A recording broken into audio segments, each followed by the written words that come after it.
And the more information our people have, the the better decisions we can make, and the more knowledgeable we are. Knowledge is power. That's right. That's so true. So you're the editor of Our Weekly Los Angeles and Antelope Valley. He was born and reared in Los Angeles, attended Jefferson High School, Pepperdine, and got his BA in journalism and Cal State LA. And he's worked for a number of publications locally, including the Southgate Press, Los Angeles Sentinel, Wave newspaper, and LA Times. And he serves as an account coordinator with NW Aris Public Relations. Our Weekly is a paper that strives to publish the latest news of interest in our circulation of 50,000 in the specific communities: South Los Angeles, Watts, Compton, Carson, Inglewood, and the neighborhoods of Baldwin Hills, View Park, Ladera Heights, Windsor Hills, each Thursday. And their Antelope Valley edition, which goes out on Friday, primary focuses on Lancaster, Palmdale, Acton, Rosamond, and Rosamond and Santa Clarita.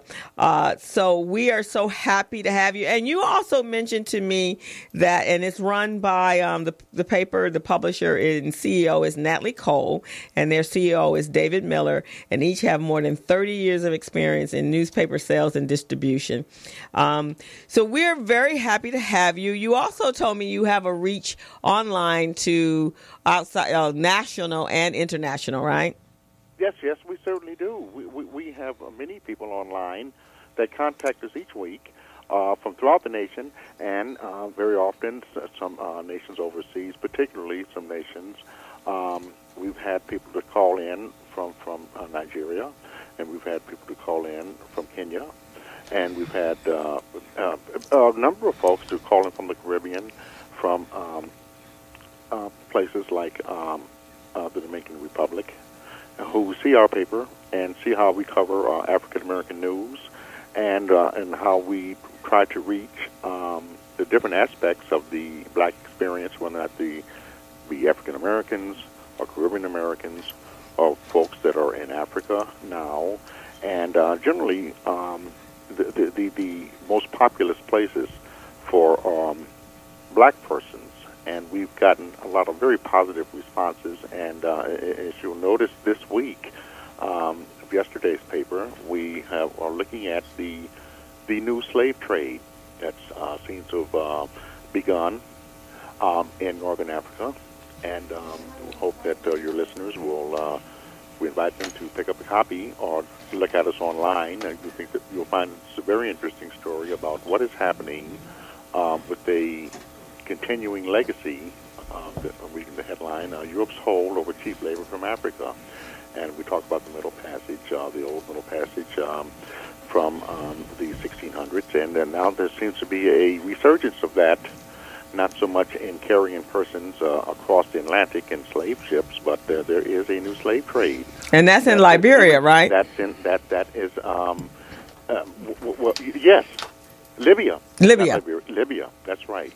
And without going too deeply into the story, we noticed that, and this story has been touched on some major network segments, about a resurgence of the slave trade in Northern Africa. Wow. So we would hope that call up ourweekly.com and take a look at that story. It's from one of our top writers, Mr.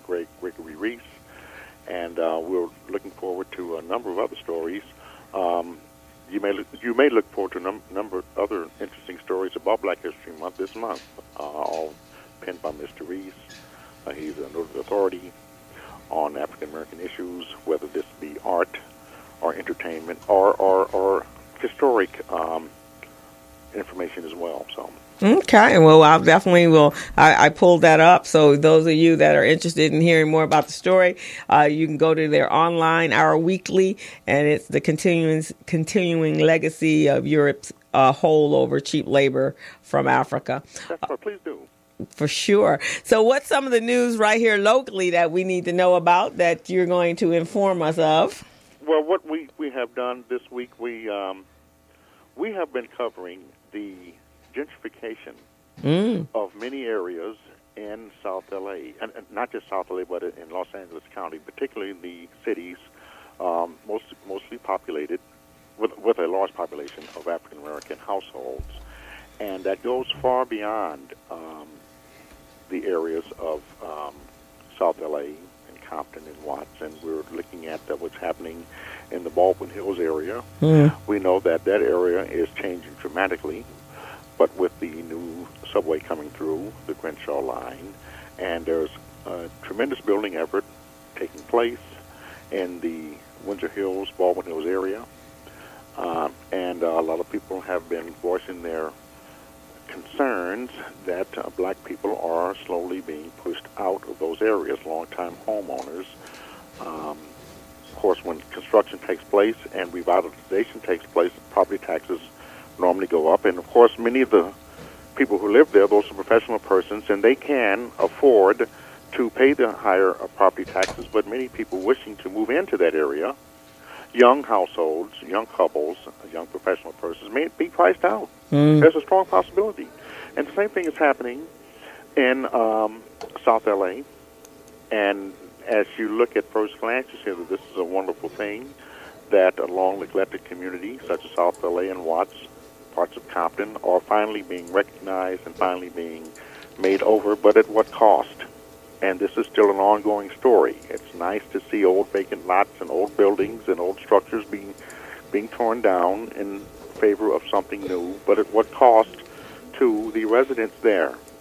Exactly. We have been covering this for about a year now, so it's ongoing, but you can see the difference as you drive through the areas, and you can see that it's tremendous construction taking place. And for instance, just yesterday and today, I had jury duty downtown, and of course, there's just a construction boom taking place in downtown, and that area is remarkably different from what it was just 10 years ago.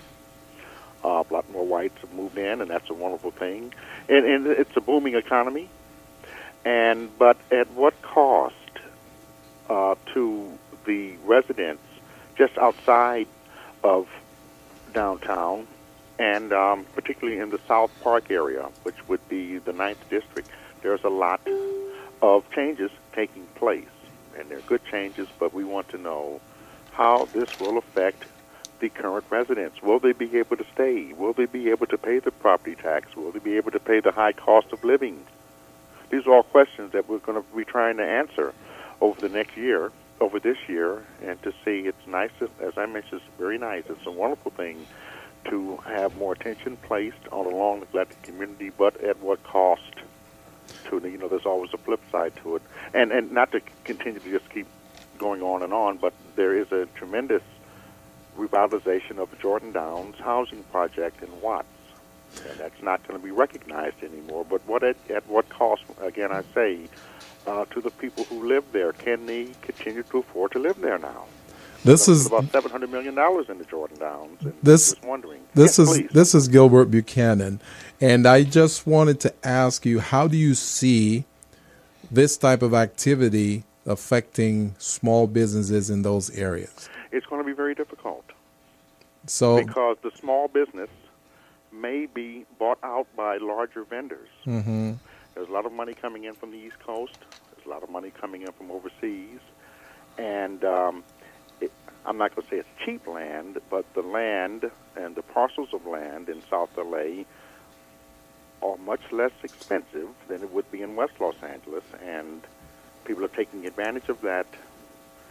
But at what expense and of what hardship will take place to the small business owner that's there, that has worked a lifetime to build up a clientele, to build up a business, a successful business, and to see overnight there's a possibility that they may be bought out.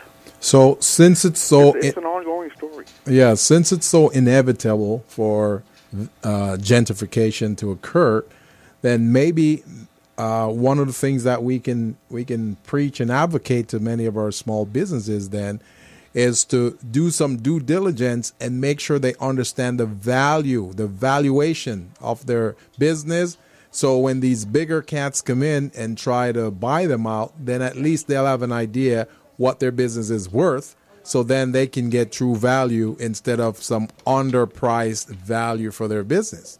That is excellent advice, and it is worthwhile to heed that. Yes. Because it's happening quickly. Yes, it is. And within just a few years, as I mentioned, the downtown area has been transformed into a very beautiful place to live. Yes. It's open at night, and you have more people living downtown. Remember, if you ever worked downtown, it seemed to have closed Right. at 6 o'clock, but not anymore. Yeah, not anymore. Vibrant lifestyle taking place, and that's all well and good. Yeah. But we want to know if that's going to continue southward, Right. towards into South L.A., towards into Watts, towards into Compton, and so on. And that's where That's right. How will the long-time residents? How will it affect these people? that's where a newspaper like yours come in, because by digging and conducting research, you'll be able to gather that type of information and disseminate it to our people here in the community, so they're more informed, they're knowledgeable, and they're armed with information so they can make good decisions. That is the mantra of our paper: to be armed with good information to make informed decisions.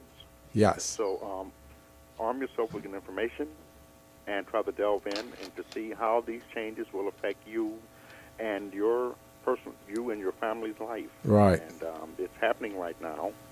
And sometimes it's the old saying, we say all that glitters is not gold. That's so true. It's an ongoing story, and Yes. we're looking at this month by month.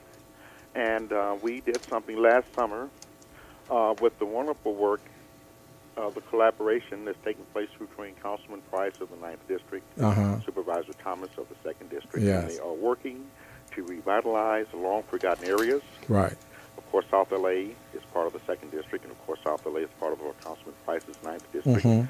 And what they are doing to bring new life, bring new business, bring Yes. new money, and we know about the Fifth World Corridor. So many things are taking place. They've got the new Lucas Museum. They've got a new Honda dealership. The Coliseum is being made over. They've got the Reef downtown in Washington and Hill. So much.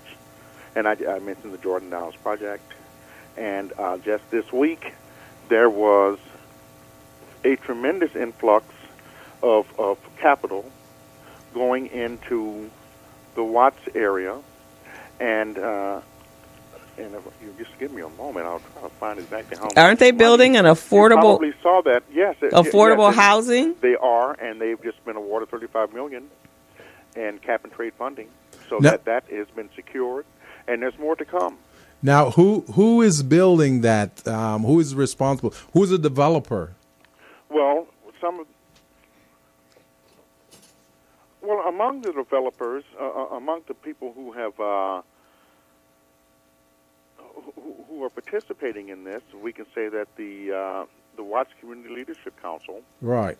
and of course the WLCAC, they're working in this. The Housing Department is working in this, and so many other. Right. The school, LA School District, Right. and just a number of Michael's, a development company, Right. and so many others Uh-huh. are working towards the benefit of the residents of Watts, residents of South Los Angeles, and they are trying to build more affordable housing. But we wonder who's going to be able to afford this. Right. These are all new, and they need things new in South LA and in Watts and parts of Compton, but at what expense to the people who are just barely making it now? Wow. It's always been very expensive in Los Angeles County, and we're wondering what these improvements will mean to ordinary folks. It's easy for someone to move in from out of town or maybe Right. from across town Right. and snap up a quick bargain. But, those quick bargains are occupied Yes. by people now. Right. Right. So And we're digging into this each week. well, we're loving what you're doing, because this is very, very good information for our people in the community to know, hear about, and be able to do something about it. So, Crystal and I would really love for you and our weekly to delve into this a little deeper, so we can disseminate this information to those folks. We can assure you that each time we will work on this every other month Yes. or monthly Yes. to try to find various stories Right. regarding the subject of gentrification. Right. and you see that's taking place in a big way Right. in Los Angeles. Right. And there's been some pushback. And in other cities, of course, across in Oakland, Right. of course, and in South Philadelphia, Right. in Brooklyn, Yes. south side of Chicago, a lot of these once neglected communities Yes. across in Houston, and they've got big work to do in Houston. The poor folks have victim of terrible flooding, but this is ongoing. This is happening, and some of the old, as you may know, that the old projects of Chicago, the old Cabrini Green projects and Ivy Wells, those have been knocked down. Those Yeah. are gone. Right. And in turn, new housing developments. And the same thing is destined for Jordan Downs and Watts. And I think what we need to do is just figure out, create a way, and since Gilbert and our space is in business, is how do we increase the economic wealth in our communities so that we can still be in our communities. So again, it's all about the knowledge and the information that's available to us, so our people know how to plan, how to take action, how to make decisions. And so I think with our collaboration, at least we can bring the information. And as Gilbert and I are both, we commonly say is the more information we bring and the same information we bring, and we do it periodically or consistently, by the 7th time, or at least by the 10th time, their ears have started to perk up. Yeah. And then by the 12th time, they're like, oh, maybe we need to listen to these people because so we love the collaboration that we're doing with our weekly, because you're researching the stories and then we bring it and bring it to the information to our audience, and we work together to get the information where it needs to be. Sounds like a good plan. Sounds like a good plan. It does, and we are very excited about this new year. Yes. And we're particularly excited about our series of Black History stories that will be continuing throughout this month. Definitely. We invite your readers, your listeners, and certainly we invite our readers to keep in touch with our weekly, because we've got some very exciting stories. Well, we'll be doing that as we go along. One thing I want us to part on here is the fact that we know that gentrification is going to happen. We can't stop it because, as Crystal and I were saying earlier, the ones with the power, the resources, and the privileges, they're the ones who are going to control things. They're going to make things happen. So they're the ones who are going to make this gentrification occur. So what we want to do as small businesses and residents in the community, what we want to do is we want to see how can we benefit from gentrification? How can we get a piece of that pie? What do we need to do? You see what I mean? That's right. And we are, I failed to mention this earlier, but we are keeping a close eye on what's happening in Inglewood. Right. We know that tremendous construction and tremendous projects, of course, the football stadium, and you've got the Clippers. They're building a new stadium on Prairie. Yes. And you've got the subway coming through, and there's a lot of changes taking place. Right. All along the Crenshaw corridor. Yes. Which has been an historic black community. It wasn't always a black community, but it's become a home of commerce and a residential home for the black community over the last 50 years, and people have built businesses and have worked hard, and I would be ashamed to see these people bought out. Exactly. As I mentioned, someone chasing a cheap bargain. So we're definitely going to keep our eye on this, because what happens in one portion of the black community happens to another. Yes. And what happens in Inglewood happens in Watts. Exactly. They're all interconnected. What happens in South L.A. happens in the Baldwin Hills, Windsor Park area. They're all connected. And that's why we want to know when there's contract opportunities involved in these gentrification processes, we want to make sure that they're conveyed to our people, our small businesses, so they can tap into that and get ready. Crystal and I on this side of the fence, we're going to get them ready so they can get those opportunities. I sure hope so. Oh, for sure. There's plenty of opportunities available, and black businesses and entrepreneurs should be able to stake their rightful claim to these opportunities to not only better themselves, but to better other prospective business persons, to let them know that there are ways that you can benefit from the increased economy. And Unfortunately, we look today, the stock market fell, but that's neither here nor there. There'll be ups and downs in economic cycles, but the changes that are taking place in the cities that I mentioned earlier are real, and they're restorative changes, but we don't want to see people priced out. Yes. To use a popular phrase. And unfortunately, we got to run right now, but we definitely, Mr. Hayes, we definitely want to keep in touch. And, with our partnership with Our Weekly, we're definitely going to make this happen. So let's keep this going. Let's keep it going. And thank you for your input. Yes, and we'll hear from you next month. We'll talk again next month, Crystal. All righty. So thank you. Thank you now, both of you. Thank you so much. Bye-bye. Appreciate Have it. a nice weekend. All righty. Bye-bye. So that was Mr. Hayes from Our Weekly, and he's our editor-in-chief there at Our Weekly. He's been providing some valuable information, what's going on in the community, and the topic today, the issue today that he was raising was gentrification. And a lot of people, I've known of this process, this gentrification process for a while now. Oh, it's gone on. Actually, it's not just in the United States. It really has gone on all over the world. Oh, and it's global. It's global. And we remember when this first started in Harlem. Well, it was before Harlem, but it became more popular in Harlem. Mm-hmm. That's when Bill Clinton moved in, because of gentrification. He bought his property, and people were going, hey, what are you doing moving in there? But they knew what was going on. Exactly. Because realtors and economists and all of those folks and developers, they inform them of what's going on. So they know what's going on ahead of time before we do. Exactly. So what we want to do is to make sure that our small businesses are prepared for these opportunities. We want small business to get a piece of this pie, and that's why Crystal and I, we have our training program. Crystal, you want to talk a little bit about that? Yes, we have we have a mastermind group program that is helping businesses become minority certified so that you can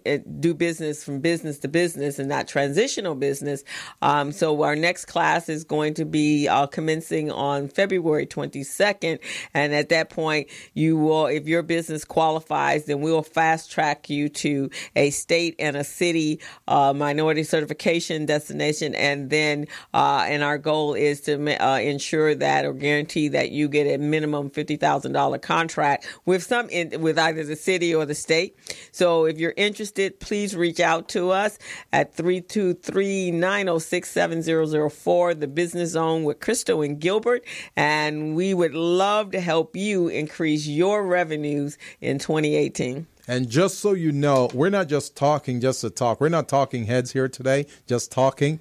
We're serious about what we do. Whatever we say we do, and if you don't believe us, put us to the test. Give us a dare. I want you to come on in and say, all right, you guys say you're going to do this. Let's put us to the test. And let's go through this process together. We want to make sure that we get you business ready, contract ready, bank loan ready, so you can get those opportunities.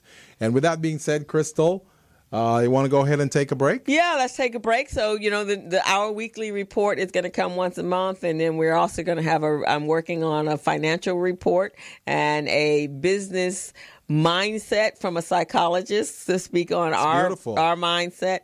And then there's another week in there, so I'm going to work on filling that. So we'll have that 5 to 10 minute segment every week. So the Business Zone is going to be chock full of information and resources for all of you small business. We'll start out every week. We'll start out with a minority report, just like we did today.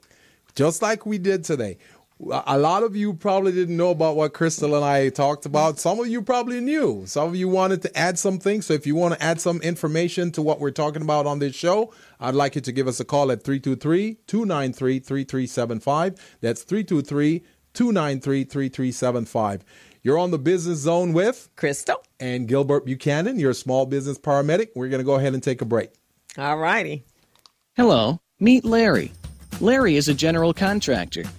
Larry is very good at his craft, but Larry has a very tough time managing his paperwork because he is busy taking care of his clients' needs.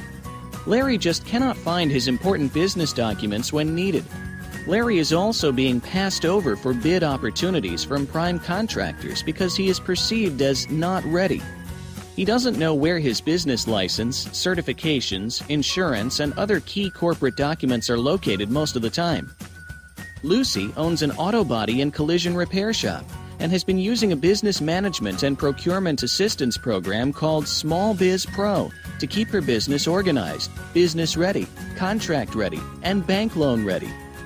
Small Biz Pro is a 3-in-1 cloud-based business management, procurement, and market research assistance system designed to help businesses become business ready, contract ready, and bank loan ready. It also provides back-office operation solutions for small businesses. Lucy is able to stay ahead of her competitors because she uses Small Biz Pro to manage her business daily. Lucy just clicks on Small Biz Pro from her tablet, mobile phone, laptop, or any internet-accessible device for data retrieval, and she's got it. Lucy introduces Larry to Small Biz Pro, and now Larry is more organized and can now find all of his documents and new bid opportunities in seconds. Larry now saves $120 in labor costs for each missing or misplaced document.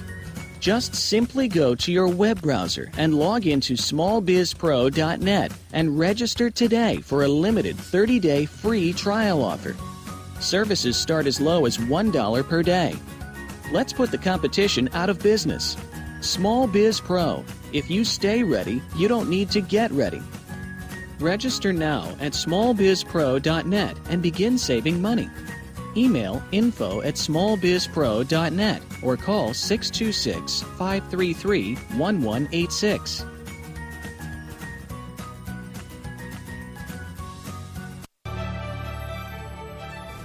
Each year, the state of California contracts for billions of dollars of goods and services. We as a state can and should leverage our spending power to achieve policy goals that help the people of California. One major policy goal we have is to create jobs and grow our state economy. Promoting the development of small businesses within California is a great way for us to do that, because California small businesses are the engine of economic growth. 95% of companies in California are small businesses, and with the right opportunities, these small businesses can grow to become the next Apple, Netflix, or Tesla. So let's all do our part to promote small business development and grow our state economy. Together, we can really make. Okay. So we're back on the Business Zone with Crystal and Gilbert Buchanan, your small business paramedic. For those of you who are just tuning in to the Business Zone for the first time, the Business Zone is heard every Friday from 3 to 5.